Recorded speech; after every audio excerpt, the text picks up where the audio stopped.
Welcome back to the Loading Up Podcast. I am your host, Producer J, along with my co-host, Brother Zay. What is up, my friend? What's going on, man? How you doing? I'm okay. I've been playing games. Playing games. That's all we gotta do, right? That's what we do. That's what I try to do. Oh no, you sounded like you got so sad there. Listen, I'm trying, man. But before we get into that, I just want to remind you that we would very much appreciate if you can hit that like button and subscribe to our YouTube channel, because we do want to grow. We want to broaden our horizons and entertain more people, as many people as possible. If you are listening on the podcast version, the audio version, you can rate us. You can share the podcast to friends and family, and you can also support us by clicking the links in our description to our sponsors, which is W Energy, NordVPN, PCs. You can use the code LUP at checkout for W Energy to save some money on your purchases. And we thank our sponsors, and we hope you will support them, because it will also support us in turn. So with that out of the way, what is up? What have you been playing? So I don't know if you can see from the recording we have on YouTube, where I've been playing The First Descendant. It's a looter shooter. It kind of reminds me of Destiny meets Warframe. It's odd, but I've been having some fun with it. I recorded about like an hour and an hour some change for the podcast, and I was like, you know what, I'm gonna download this on Xbox. I downloaded on Xbox, and I well surpassed whatever I recorded, because I'm like level 20 something now. I'm having fun with it. The little story that you go through is interesting, and it's not as grindy as Warframe and Destiny. It can be, but they give you those options. The story is somewhat interesting. It's free to play, I'm assuming, right? It is free to play. Okay. So anybody can pick it up and go. I was upset because I had off yesterday. I figured, okay, I'm going to play some First Descendant. And then the servers crashed and went down. Yeah. Oh, my God. It was so terrible. I had to play something in my backlog. Oh, no. Oh, the horror. So, yeah. I've been playing that, really. That's besides the Elden Ring, I've been playing that. Nice. That game came out of nowhere. I feel like I had never heard about that game before, and then it just came up and everybody was playing it. I'm just like, yo, what? Well, I played the beta with Brother Matt like months ago, and we sort of didn't like it. It was really rough. It was like, whatever. It reminded you basically of Warframe, but less grindy. Right. What I'm looking at it, it reminds me of what was that game that was from People Can Fly? Oh yeah, Outriders. Outriders. Yeah. I think it's better than Outriders for sure. That's kind of crazy. It's better than Outriders. I think it does things better than Warframe. Because like you can pick, it's like a hero shooter. You have different heroes you can pick, and you can also, while you're playing, you can do missions to unlock sort of like items you can get, so you can pay with in-game stuff, in-game currency, to unlock the other heroes that you could play as. So it's a lot of options. I know in Warframe you have to do like heavy grinding to get certain materials to be able to create new Warframes. So the grind is very less significant. Okay. The big bad about this game is the microtransactions. The microtransactions can be like, it's free to play, so it is, but they're real scummy. It's like for one skin and like some materials and a gun skin, it's like $60, and I mean 60. There's $100 versions of it. Okay, relax. Yeah. I thought you were gonna say like maybe 15 or 20. No, and then like if you want to buy just the skin, it's like 750 of their coin. But in order to get 750 of their coins, you have to spend $20. You can't spend 10. It's ridiculous. So the microtransactions are really scummy, for sure. But the game itself has been fun to play. I ain't spending no money on those microtransactions though.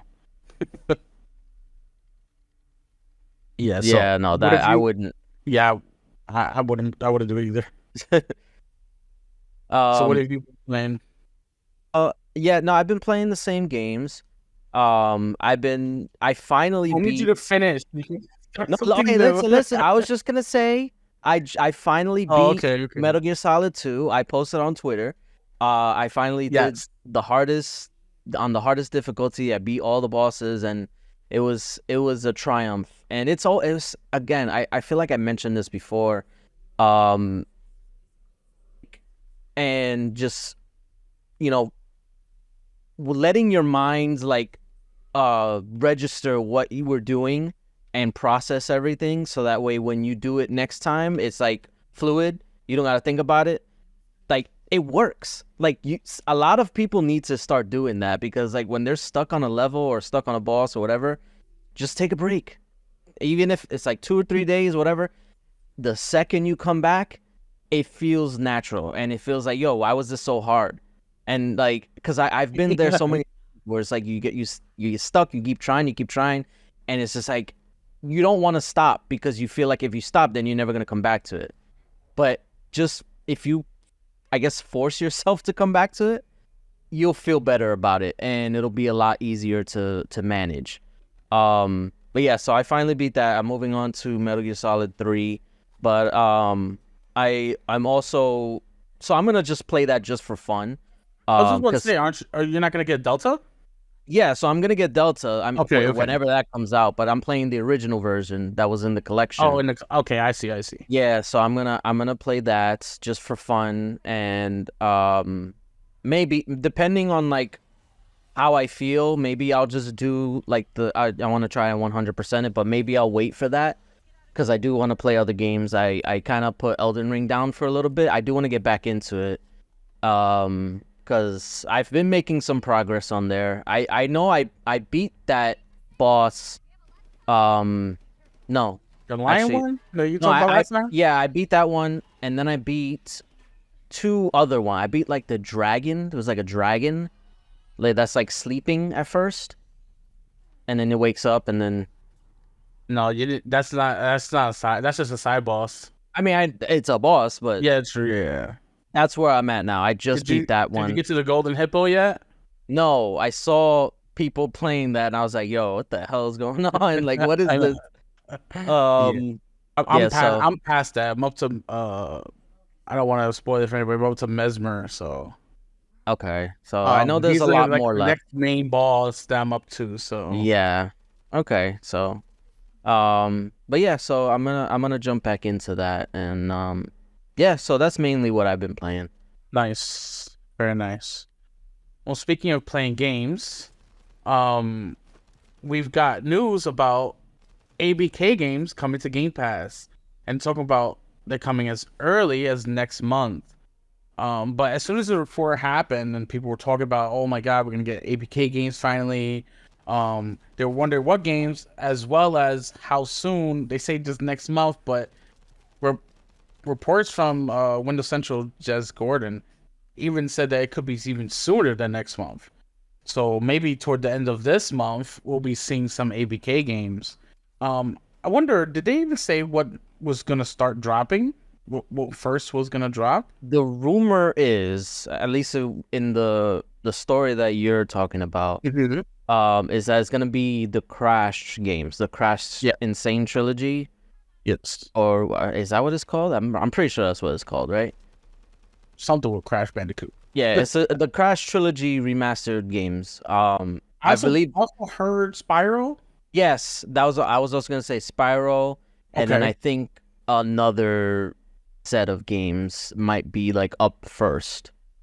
Okay. So Okay. yeah, so Well, you did get your wish. They will drip yes, in, as they say. I They did say you that. did say that, and I'm a little upset. Nah, they will drip in ABK games along, probably like maybe 2 or 3, or even 1 or 2 a month, until like the full catalog is on there.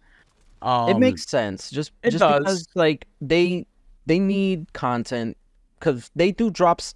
in the middle of the month and at the beginning of the month. So they need content to fill those gaps. If they drop everything in there, then what's going to happen for the next month? They need something for people to look forward to.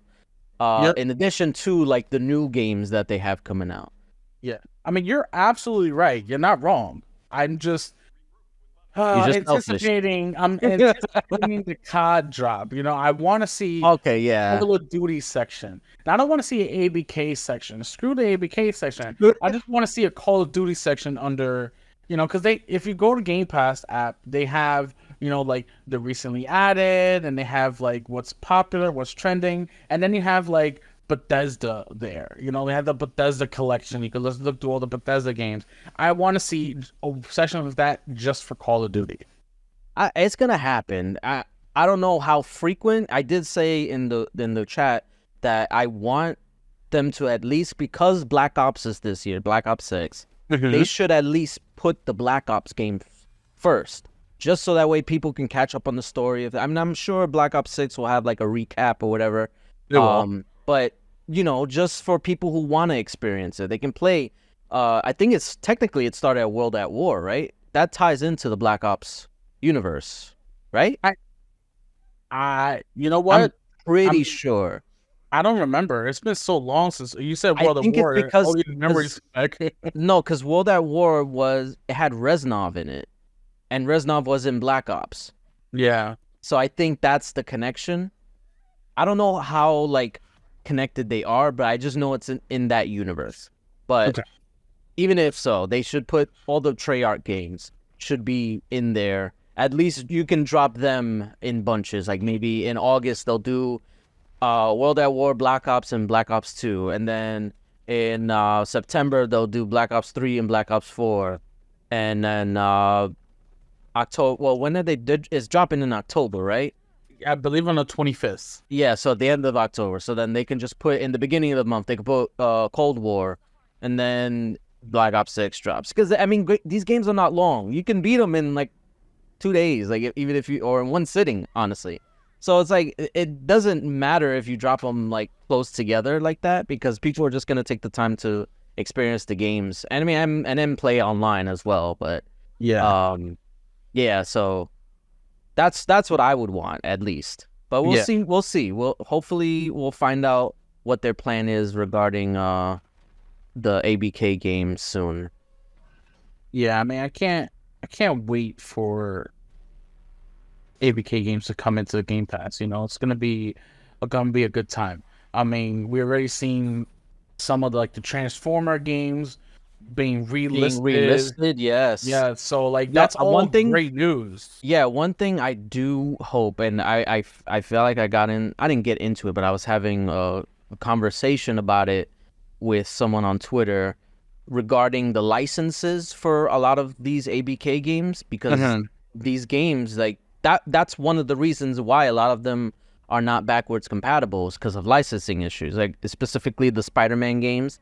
And like the Transformers games, like a lot of these games were delisted or just never got support that were on the 360 because of that reason. So I hope that with Xbox now having the incentive to go back and find and maybe work out a deal with Disney and Marvel or whoever's the license holder, to get these games backwards compatible, even if it's like I don't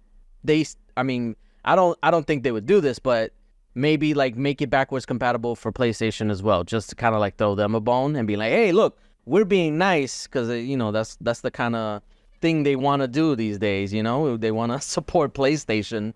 Let them starve. I mean, I don't care either which way, but on Xbox, I hope they would go back and try and get these license issues figured out, so that way these games can come back and we can play. Specifically for me, at least, I want the Spider-Man, Ultimate Spider-Man. That's what it is. It was for the original Xbox. That game was so fun, and it was kind of like the successor to the Spider-Man 2 game, the movie tie-in game, because that one came out and then this one came out after, and it was almost as well. I don't say almost. It was just as good. It was more like comic based, So there was a lot of like cameos. I think Wolverine was in it. There was Johnny Storm. I think Daredevil was in it. There's a lot of like cameos like that, and it was really cool. I hope they are able to bring that back because I would like to play that again. Yeah, that has some great things that they can bring out. We just have to wait and see for like licensing issues. ABK drops on Game Pass. We're just gonna wait. Let them finish cooking. Yes, they definitely are cooking, and we'll be hearing soon enough. Yes. And so this week is sort of it's a weird week. They have like a good news, bad news, good news, bad news. So yeah, with the good news of Game Pass, ABK games coming to Game Pass, you have bad news with layoffs. Xbox is laying off people. We don't know how much, but this was on par for sort of like their layoffs for June. Several people did get laid off because they announced it in their Twitter. And it was more so that they're eliminating positions and not just like firing people and rehiring or different people. It was more like they're eliminating all positions. So it could be tied to like if they work with ABK and they don't need that position anymore because it's already at Xbox, Yeah. So either way, no matter what, a layoff is a layoff, and it is terrible news. Yeah, it does. Yeah, this type of stuff does suck. I mean, it's never a good thing to hear about layoffs and stuff. So yeah, no, nothing. And this is just the industry how it is now. Like honestly, like I feel like I've said it before that like every time I see people talking about there needs to be another gaming crash or something like that. Like this is the crash. Like this is it's happening. This is we're living it. Like this is it. Yeah. This is the crash. Mass layoffs, mass studio closures, canceled games. All this stuff is happening in live. We are living it. We're living the history in real time. That's what I meant to say. I was gonna say live time, but yeah, it's happening in real time, and we're seeing it play out. So it's like they're we don't have to wait for anything. So, regardless, I hope that this at least starts to stop becoming such a trend. Like it's almost like we expect, like you said, like it's expected. Like we shouldn't expect layoffs. Like if a company's doing good, they should be doing good. Like they don't need to do layoffs. I guess maybe it's the constant rise in stock value. Like you have to go up. You always go up. Like you can't go down. So yeah, it just sucks. I mean, I know there was layoffs in like other studios.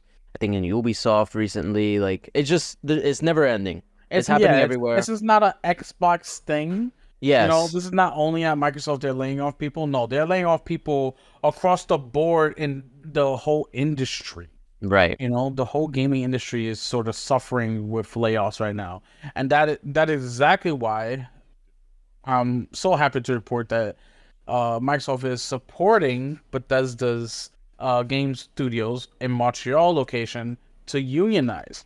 And they're not stopping them. They're not union busting. They're allowing them to do whatever they see fit when it comes to being unionized. So I believe the vote is actually this week coming for unionization for them, which is great. That's something that we need in this industry right now because exactly that's I think it's like 400 something people whose jobs will be secure if they unionize. It's gonna be great, So I'm happy we're happy to report that they're unionizing, and we support that.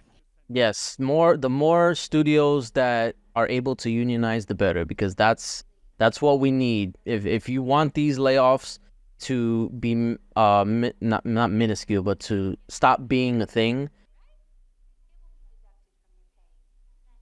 Yeah. We definitely need a situation with ABK. This is the right time to do it, and I hope other studios, like even outside of Microsoft, are gonna try to do the same thing. Because I know there's a whole like union busting stuff, but if there's enough eyeballs paying attention to studios that are unionizing within Microsoft, then it's gonna make it easier for other studios to point at them and say, hey, they're doing it, we should do the same thing. And that's a good thing.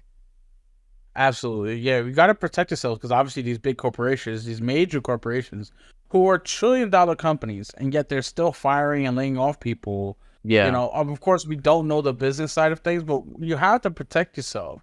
It sucks that you make a game for potentially millions of people to enjoy, and then you let go, you're fired because the game is now over. They don't really technically need you.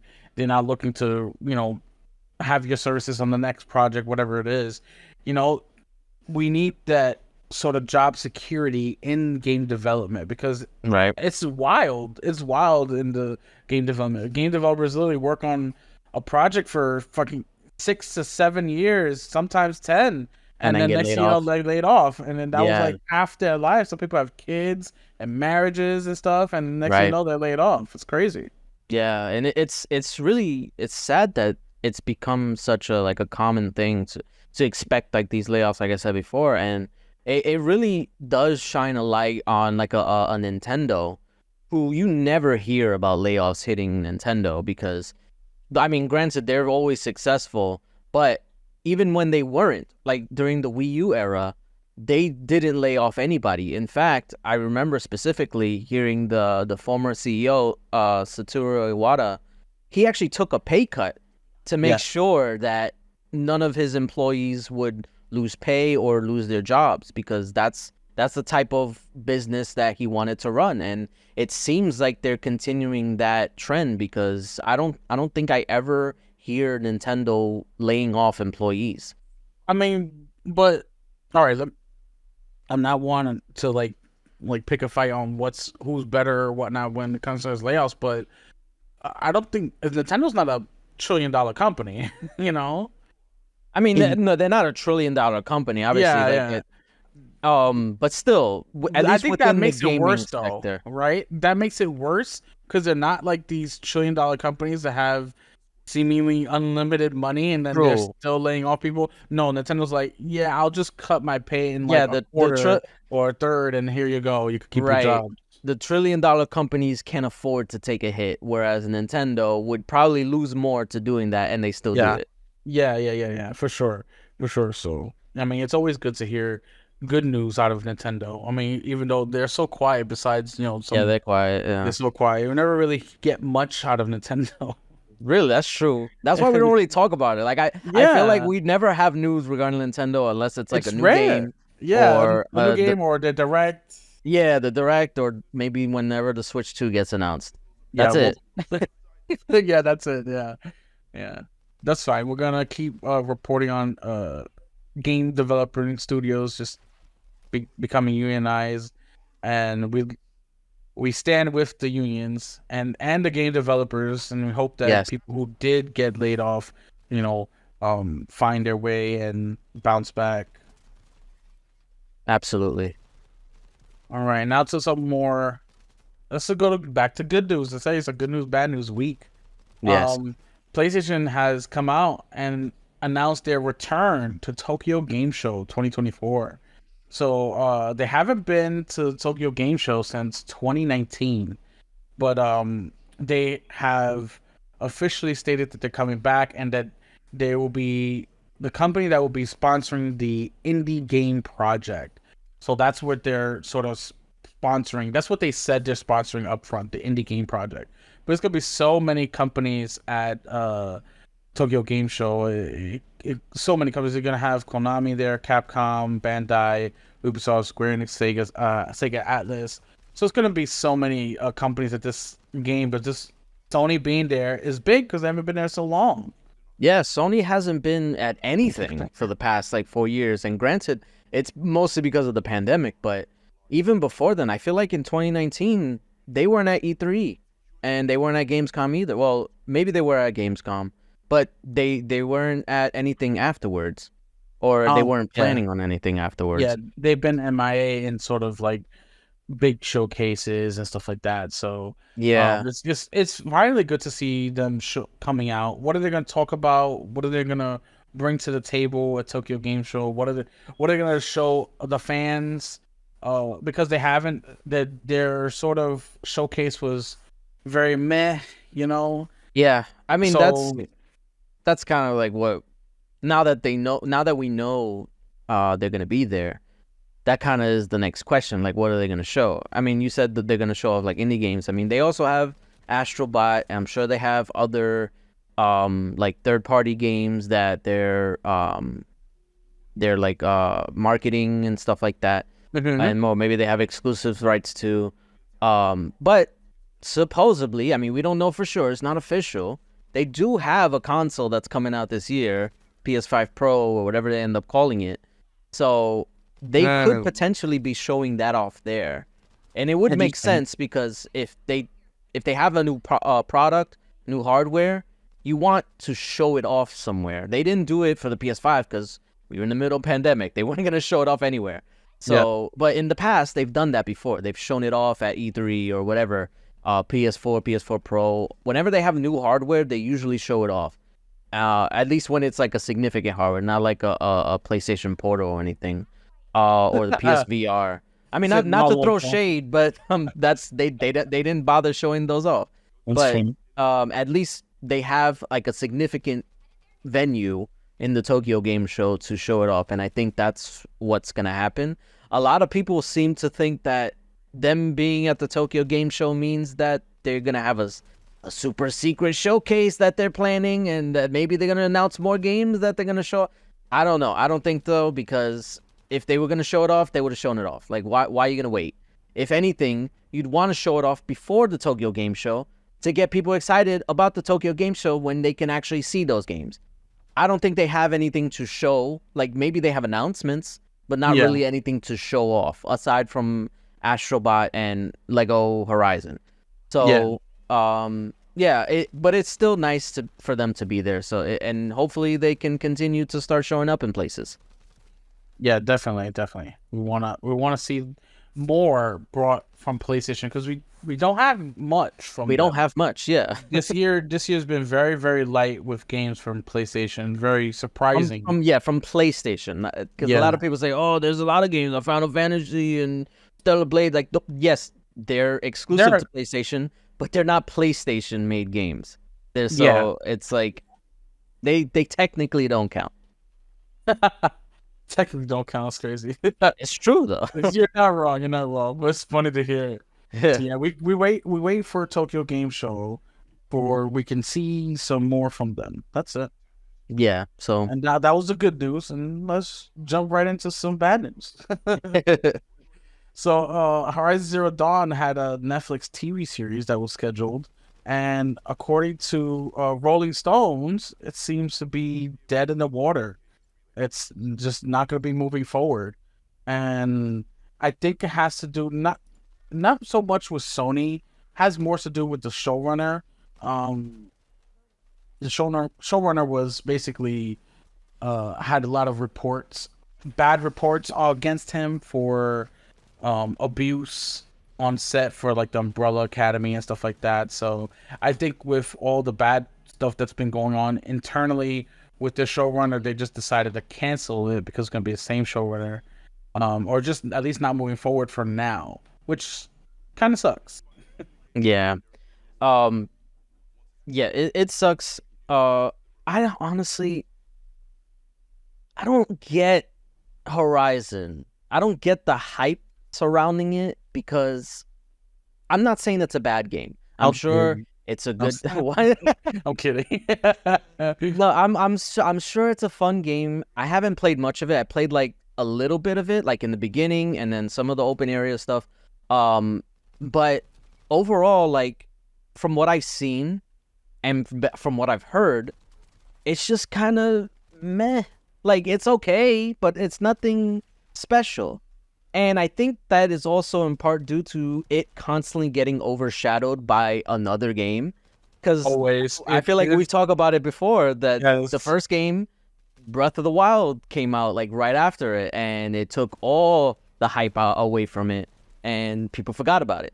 And now people will go back and say, "Oh, it was actually pretty good." It's like, well, nobody played it. And then Horizon 2 came out, and then Elden Ring came out, which stole all the wind out of it. So it's like it never had a chance to actually be something significant.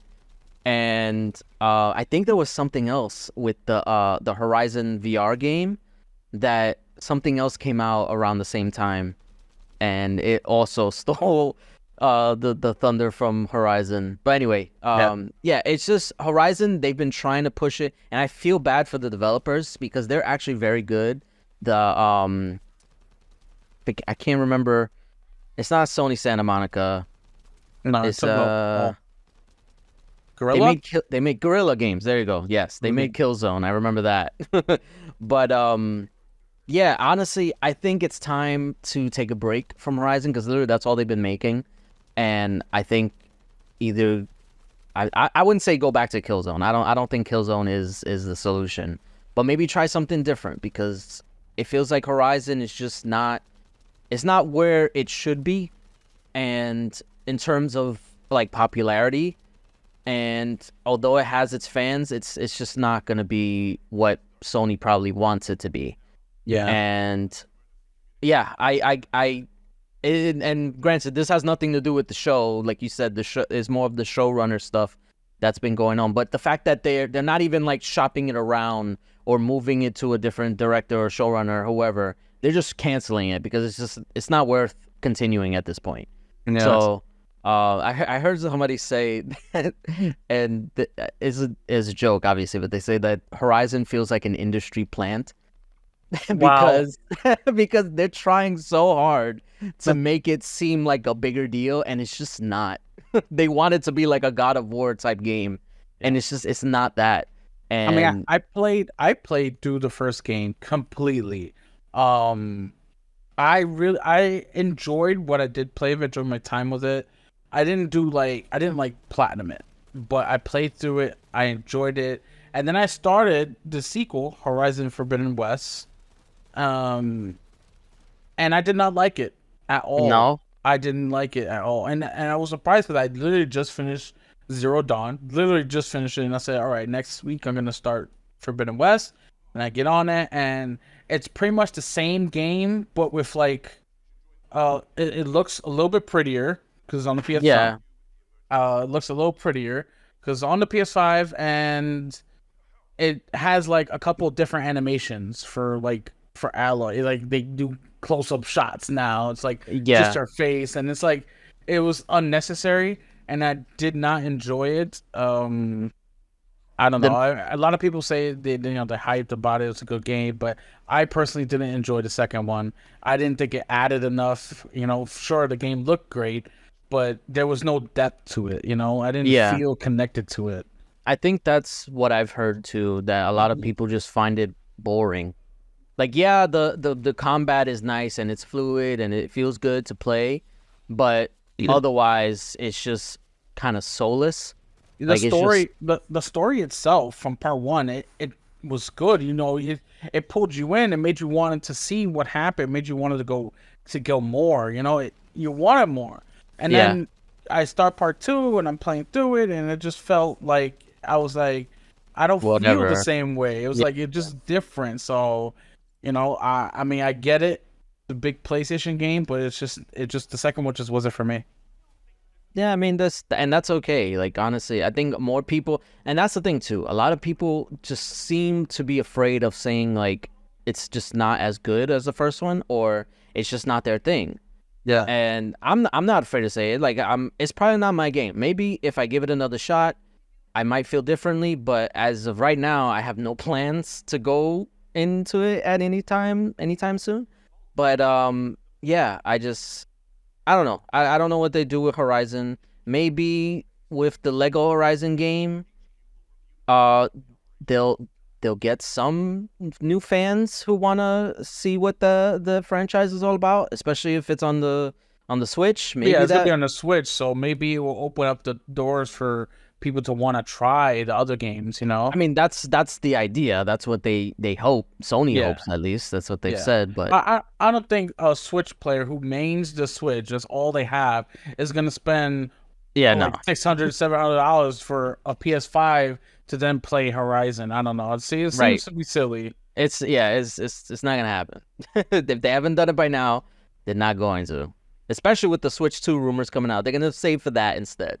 Big facts.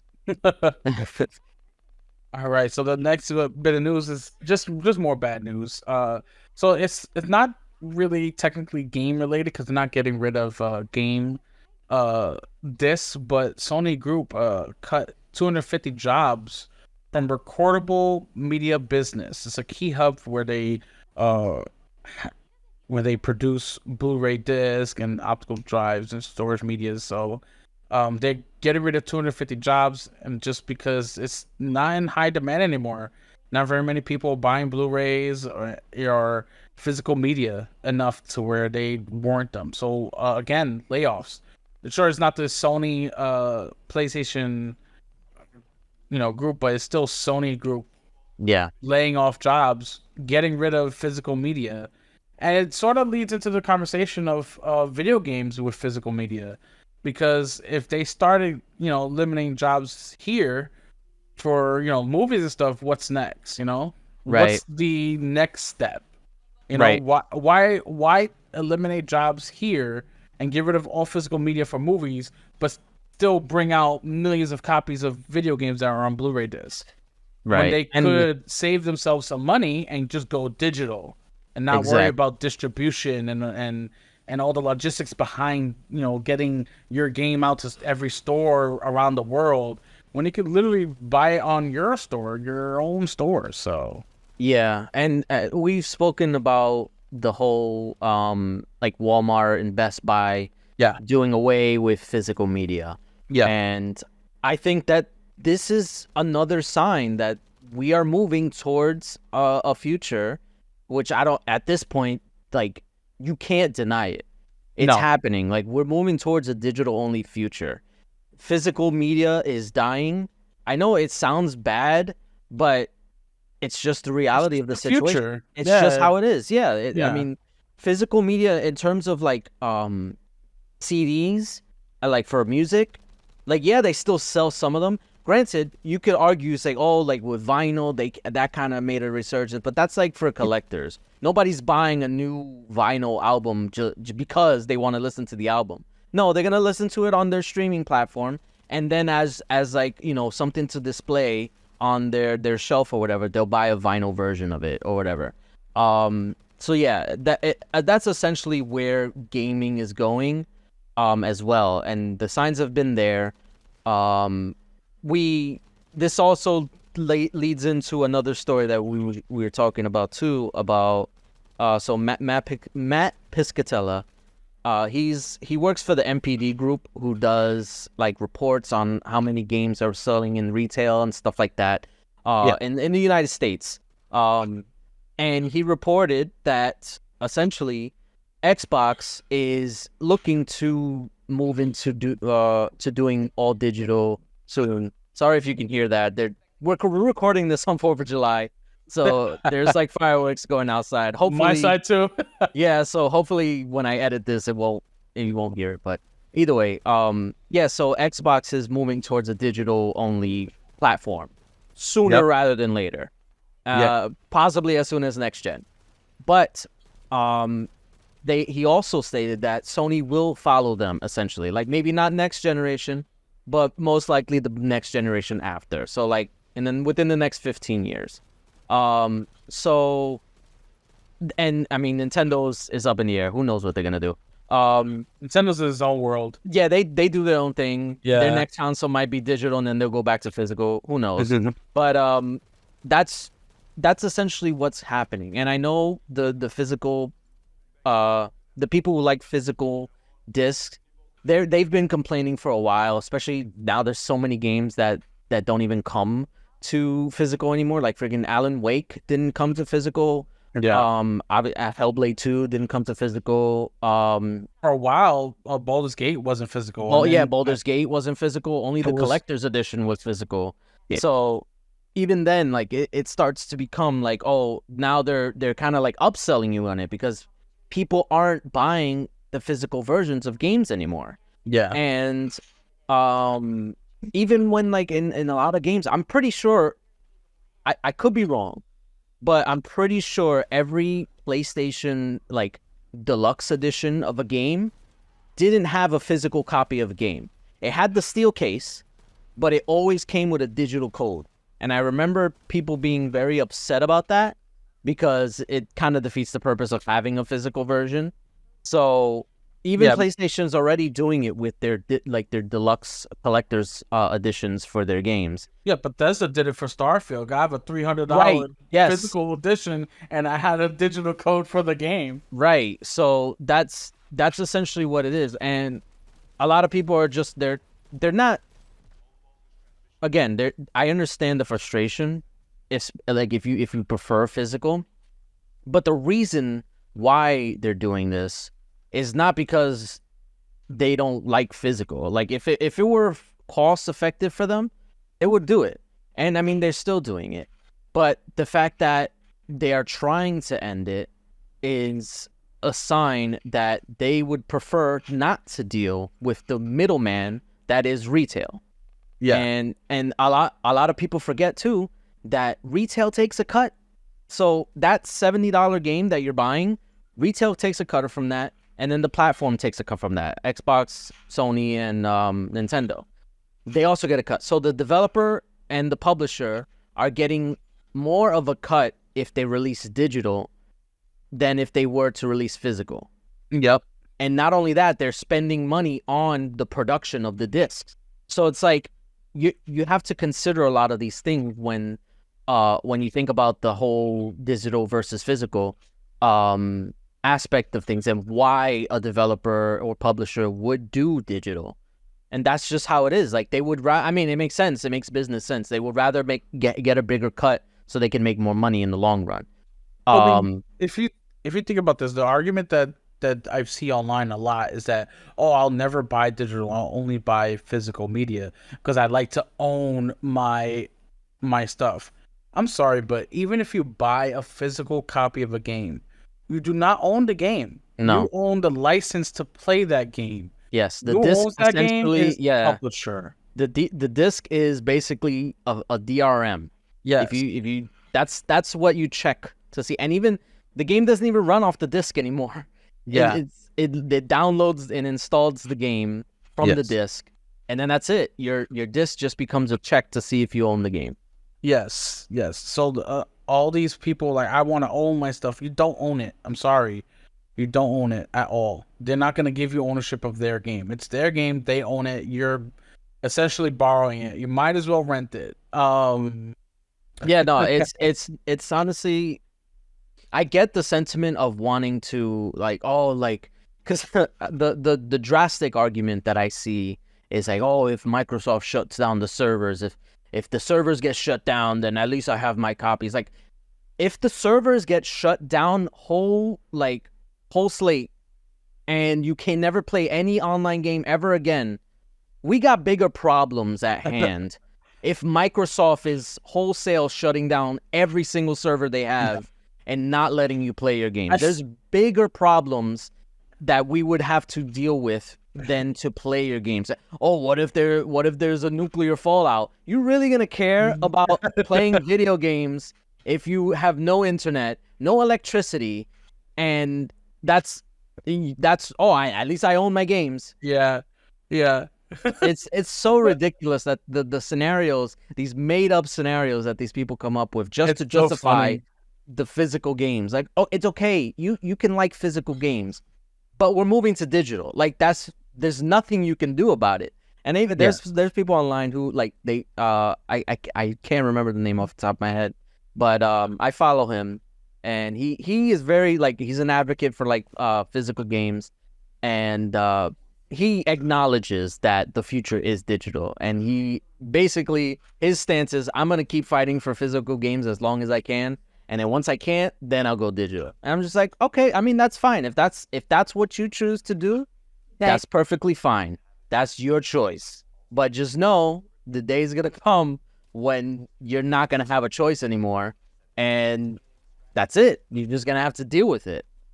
I mean, it sucks that you're not gonna have the choice, but at least you'll be prepared. I haven't bought a physical. Well, no, I lied.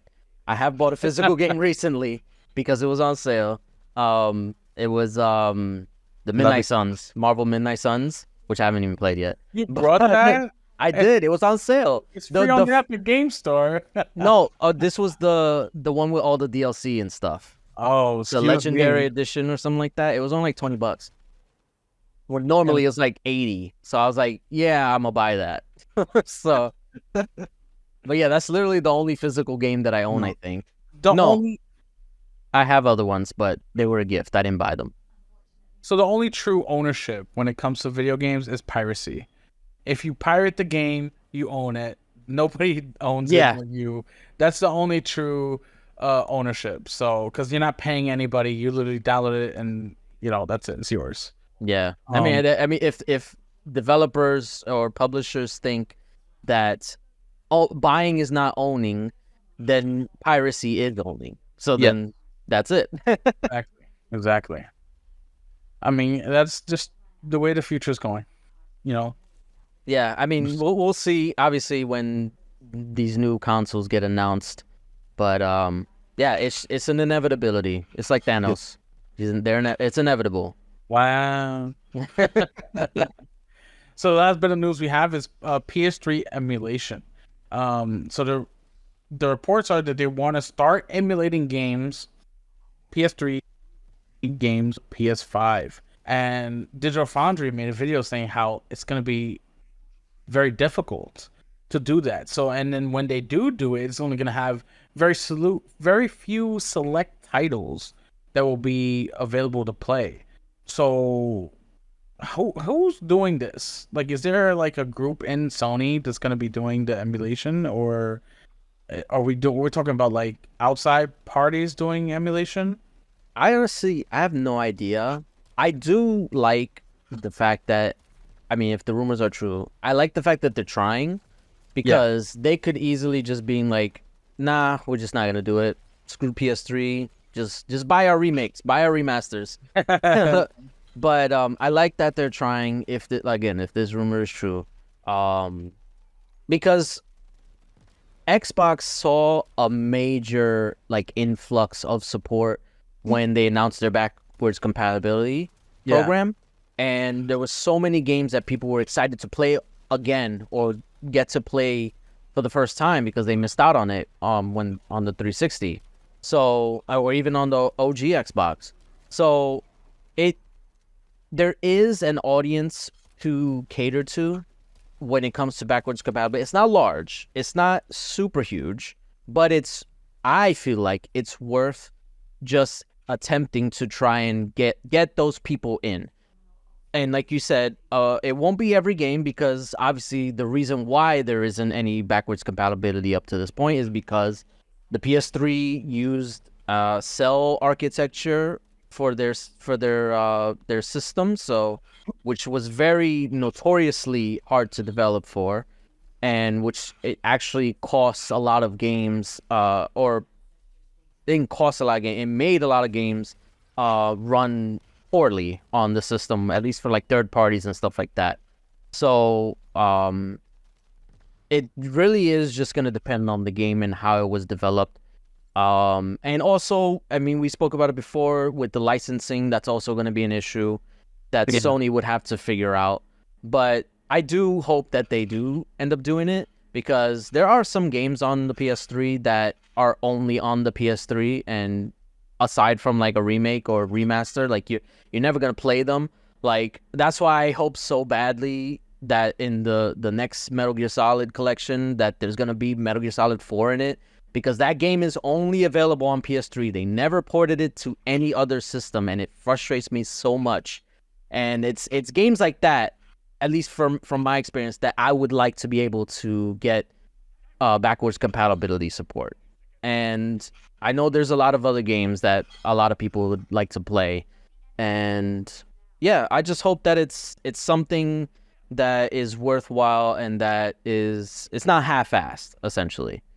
Well, Jeff Grubb mentioned that they've been working on it for a while, but hasn't heard much from, like, the rumor now, as he hasn't heard much about what's going on, but they've been working on it for a while. So if they've been working on it for a while, maybe soon we'll see some news about it, official news, not just rumors, Right. And I mean, to be fair, it is hard to do, and especially for Sony, they're not a software company. They're a hardware company. Yeah, they do software, but that's not their forte. And Microsoft is a software company, which is why they're able to invest in like R&D and stuff like this and stuff like that to get backwards compatibility running. I remember people were saying like backwards compatibility was impossible. They were saying it would just not be done. And even Phil Spencer, when he announced it, he said at first they said it wouldn't be done, but we did it. So that's the benefit of being so versed in software. And Microsoft has that ability to do that stuff. Sony, on the other hand, will probably have to maybe go through an outside source. Honestly, if I were Sony, I would hire whoever is working on the RPCS3 on the PC emulator for PS3. Whoever's working on that, get them in-house and share that technology, because they've been working on that for over a decade at this point, and it's come a long way. Like, I think it was like either I don't want to say a few years ago, maybe like 1 or 2 years ago, they got Red Dead Redemption running on the PC, because the first game isn't available on PC.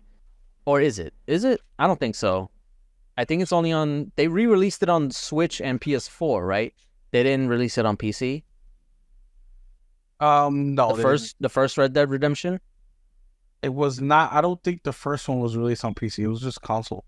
Okay. So then, yeah. So that first game is not on PC. So the fact that they got it running on a PC, that's a huge milestone, because that's a very... That game is also notorious for being like very messy in terms of the development, like the actual development, like the code is messy. Like a lot of things like were strung together with Scotch tape and bubblegum and stuff like that. That's what they used to describe it. It's just a mess. The code is a mess. So to get that game running on a PC emulator, that's a big accomplishment. And yeah, like I said, if Sony was smart, they would get those people on this emulator. But who knows? Maybe they did that. I don't know.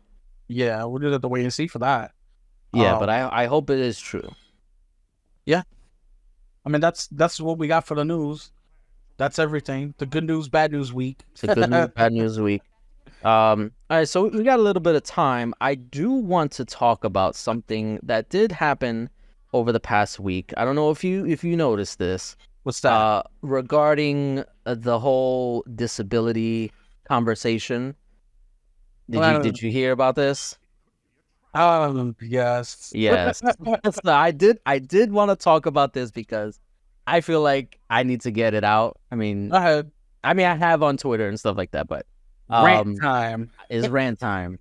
All right. So if you don't know, Alana Pierce, who is a developer at Sony at PlayStation, I think she's at Sony Santa Monica. I don't know exactly what she does. I think she's like a storyboard writer or something like that. But yeah, so she's a developer there. She recently posted a video talking about the difficulties surrounding Elden Ring and the DLC.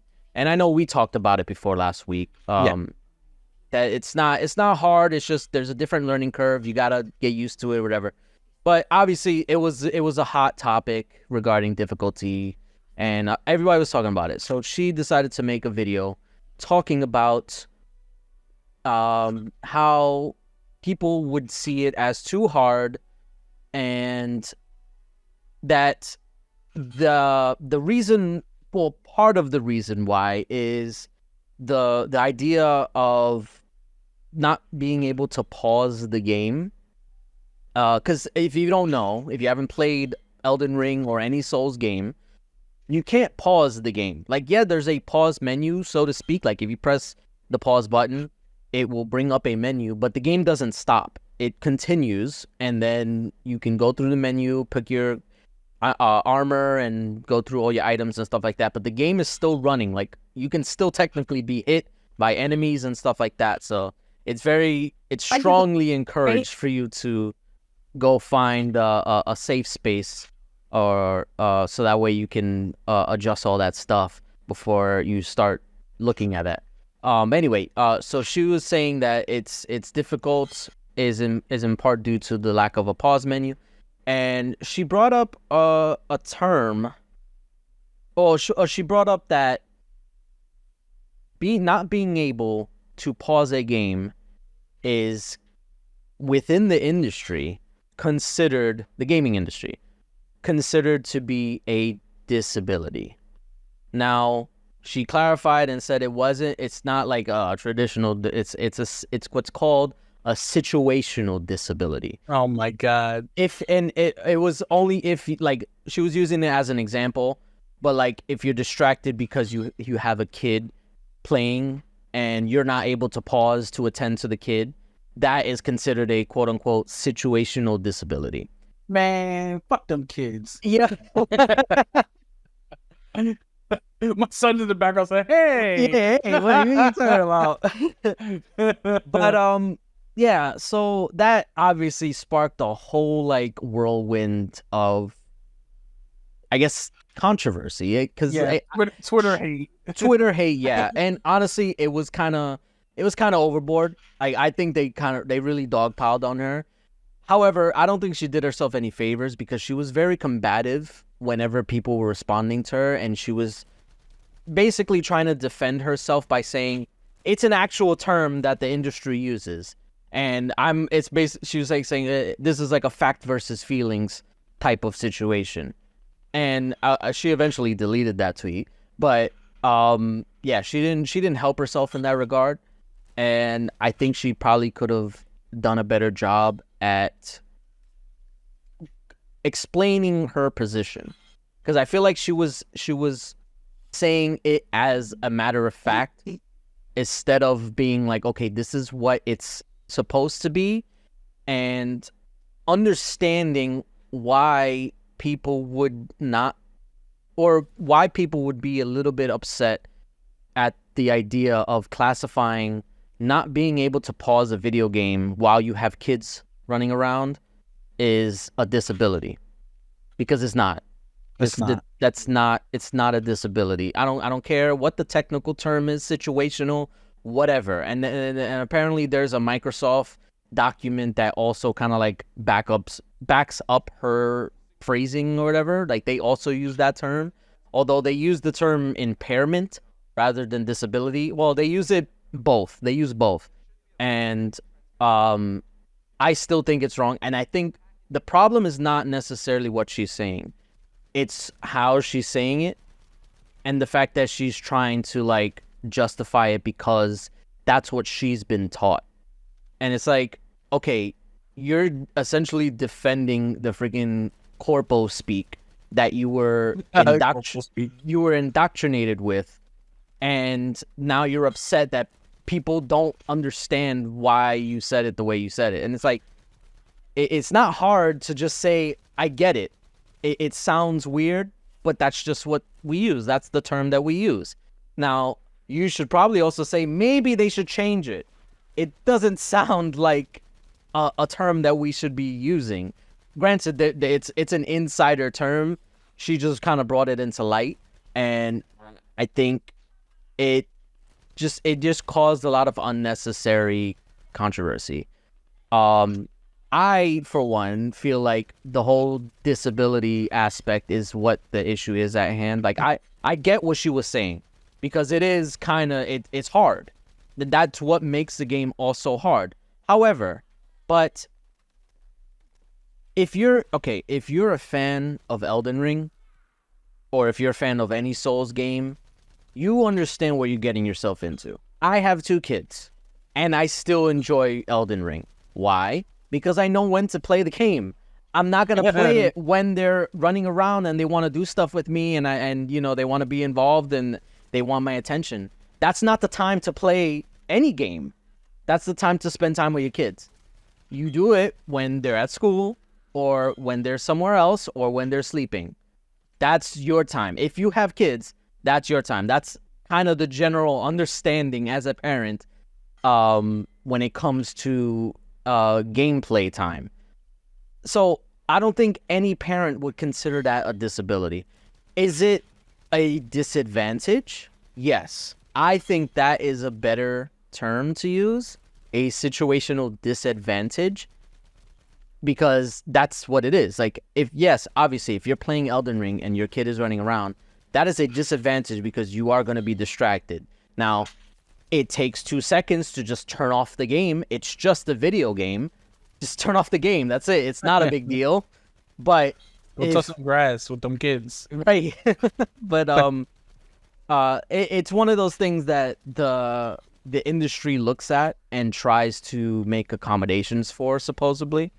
And even somebody was getting he was trying to tell me that they should, because now then the conversation spun back into the whole pausing stuff, and it's just like, okay, could it use a pause menu, a traditional pause menu where it stops the game? Sure, but it hasn't ever had one. The game released 2 years ago. It never had one. Why is this a conversation now? Every Souls game, aside from Sekiro, although you can argue that Sekiro is not really a Souls game, it's more like an action-adventure game that has Souls-like elements. That does have a pause menu. But every other traditional Souls game, Dark Souls 1, 2, 3, Demon Souls, Bloodborne, Elden Ring, they all don't have pause menus. So, and it's been going on since the beginning, since 2009, 15 years ago. Why now would you expect them to add a pause menu if they never had to before, or they never did before? And then they can say, oh, well, they learned from their mistakes. And it's like, but what mistakes? They never had it. People still enjoyed the game. Elden Ring sold 24 million copies. They didn't make a mistake. People like the game as is. They don't need to fix it. So it I don't know. It's just this whole conversation. It bothered me, and I needed to get it out. Elden Ring is fine. It doesn't need an pause menu. If they added one tomorrow, I couldn't give a shit. Great. It makes it easier for the freaking people who are crying that it's too hard. Fine. But if they didn't add it, or if they don't add it, fine. It literally changes nothing. They're not gonna add it. They're not gonna add it, and I don't care if they do or not. But it's just the idea that people are trying to say that they should, or that they can, or that they will. I don't know. If we complain enough, they will. It's like, no. And you know what? This whole thing really comes down to, like, they do have accessibilities and even controller stuff. So you can map your controller to be whatever you want if you have a disability with your hands or something. Right. They have colorblind accessibility. So there are things that the game does for people with disabilities that are actually useful. You know? So, like, you're taking away from what they actually did to say, oh, I have a kid, so I can't pause it. So sit on the side of grace. Don't go into a boss fight knowing you gotta feed your baby. Like, how bad of a parent are you? Yeah,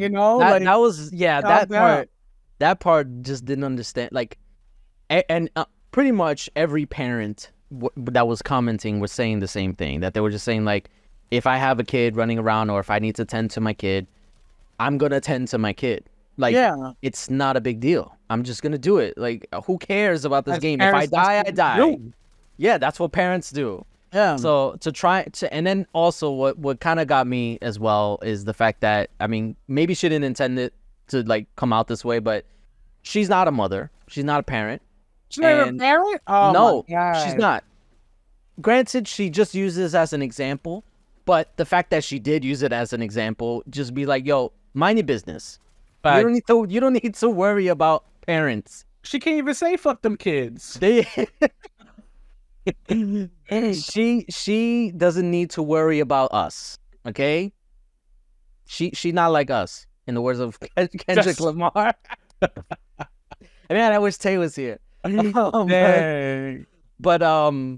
yeah. So overall, I get what she was saying. I think the term needs to be adjusted, because I think using the term disability is a slap in the face to people who actually have disabilities, and who actually cannot play these games, like physically cannot play these games because of their disability. I can still play Elden Ring if I put my kid to bed.